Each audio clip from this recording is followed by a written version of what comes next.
Hey everybody, it's bshowbrian.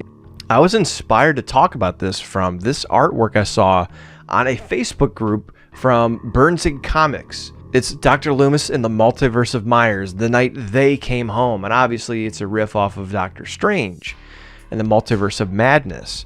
It blew me away. I'd never thought of this before. Numerous people have tried to tie all of the Halloween storylines together. But what if a multiverse idea was brought about? Now, there's limits to this. Donald Pleasence is dead. He's not coming back. Time travel would be weird, so you're not going to be able to get all of these characters the way they were 15, 20, 30, 40 years ago. But it's a multiverse and anything is possible. And I was thinking maybe that's the way that you bridge the gaps. And I think you can have your Halloween and Halloween 2 and Halloween H2O being a trilogy. You can have the Thorn trilogy, and you can make light of some of that stuff. And you can play off some of these differences with a multiverse theory. And I don't know why I never thought of it before. I think Tommy Doyle is the key to all of this. Possibly the rune stones. For those of you who aren't familiar, Tommy, in the producer's cut, he has these rune stones that coincide with the runic alphabet, and the stones hold mystical power, and he tries to cancel out the evil of Michael Myers. Maybe there's a universe where Tommy Doyle continued chasing him and thwarting him, and something happens with these rune stones. He opens up a rift which allows these realities to converge. You could do interesting things where adult Jamie, who never knew her mom, and maybe this is from a universe where Jamie didn't die, she meets up with adult Laurie, who has perhaps lost Karen, Judy Greer's character, and she's longing for a daughter. And now here comes Danielle Harris as the version of Jamie Lloyd that survived, joins with her. And now you have that interesting dynamic where both of those actors, both of those characters come together and join forces. You could also do interesting stuff where perhaps Laurie's dead from that timeline, but another Laurie, just to do something different. And maybe this would be a way to attract Jamie Lee Curtis back. It's not going to happen. But again, just pretending here. Maybe you could pitch it to her and say, hey, look, we've got an idea. Instead of Laurie Strode, world beater, you're a Laurie Strode who never met Michael Myers. Laurie Strode is a normal person who never was traumatized by the Shape, who never lost her friends, who grew up, and now she's an old grandmother with grandkids and a happy existence. And she's knitting sweaters and crocheting socks for her grandkids. Now she's pulled into this world. So like you could do different stuff like that. So not only bring these characters together, but do different spins on them. The marketability and selling a movie like Halloween, when it's so very tied from an identity standpoint to Laurie Strode, Michael Myers, Donald Pleasence. As much as I love Jamie Lloyd as a character, and I think Danielle Harris is a great talent, I think it's an iconic role to the history of the franchise. But from a general audience member standpoint, they don't know anything about that.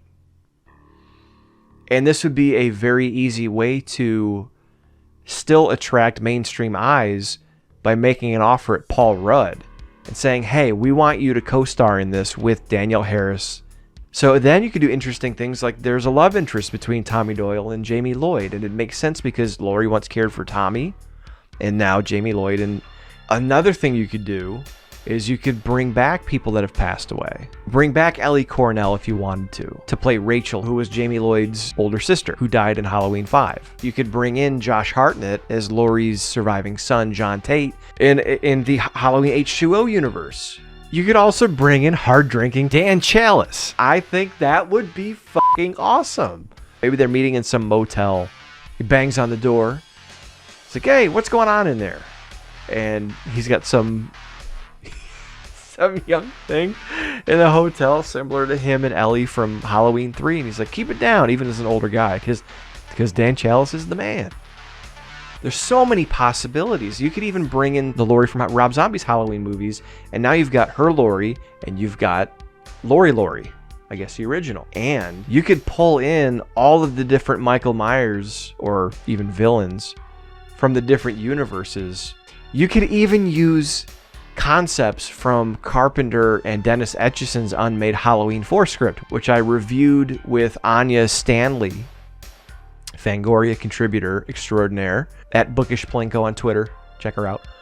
And at the end of the film, the sheriffs and the deputies and everyone, teenage Tommy Doyle and Lindsay Wallace, come face to face with this 50-foot tall phantom of Michael Myers at the drive-in movie theater.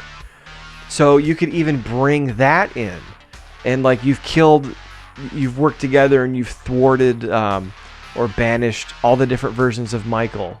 You could even have different versions of Michael that you could dream up that we've never even seen before. You could have a version of Michael Myers that isn't crazy, who's a good guy, and somehow helps these people thwart Michael Myers. Or how about an evil Laurie Strode? Oh my God, evil Danielle Harris, Jamie Lloyd, Halloween 4, the cliffhanger ending. This is a way that you could right a lot of perceived wrongs with the franchise and experiment and play with stuff. It would be unlike anything in modern horror. And honestly, at a time when you've done almost everything with Michael Myers, Laurie Strode, and other people, Curse, The Cult, Rob Zombie's versions, I mean, White Trash Myers, bring him in too. Why not? But you could do these unused concepts like the Halloween 4, the Phantom Michael Myers. And maybe that's the final form. Like you've banished the other ones, and now all of a sudden there's this, how do you kill a phantom? How do you kill a ghost? This specter version of Michael Myers. Similar to Savini's Hell Jason in the Friday the 13th game. Just play with it. Go nuts. Do crazy shit. When I looked at this artwork the first time, it was cool, but immediately I started thinking Laurie and Jamie. And you can even bring Jimmy. And why not Bud? Why not a universe where Bud lives, right? Maybe Bud survived the attack in the hot tub, and then maybe he's pulled into this universe. And he's like, hey, I thought I survived this before. Like, you know, get me the fuck out of here. Shit, this could be a whole series with Tommy Doyle popping in and out of different, like maybe Tommy Doyle figures out the only way that you can defeat Michael Myers. It's not just about saving people on this earth from Michael Myers. He's like Rick Sanchez. He has to go all throughout the multiverse and save everybody from Michael Myers. Which, bring in Sam Raimi. Have Sam Raimi do a Halloween film in the vein of Doctor Strange, where Paul Rudd's Tommy Doyle opens a fucking rift in time and space, and now you have principal heroes from Halloween, the different universes, coming together or interacting or intermixing with the different Michael Myers. What do you guys think? Am I fucking nuts? I think I am, which is why I jokingly refer to myself as the Dr. Frankenstein of podcasts, as the mad scientist of the Midwest, because this is the exact concept that this podcast or this video or this channel was born from. What ifs, and I don't think there's any bigger what if for the Halloween franchise, is if you could find a way to bring all these people together. But what do you guys think of a multiverse theory for horror movies? This specifically for Halloween, to close gaps and tie things together. As far as the Halloween series goes, I think it could be really fun and take the series in a new direction, which I think it needs. But I'm out of time. bshowbrian for Dr. Loomis on the Multiverse of Madness. Thank you very much to Burnzig Comics for the inspiration and the idea for this episode. I will be watching your Instagram for more inspiration, and please go check him out. I believe he's got a Patreon or a Pinterest or an Etsy shop, so go buy some stuff. It's really cool. I'm bshowbrian, out of time. I will see you guys next time.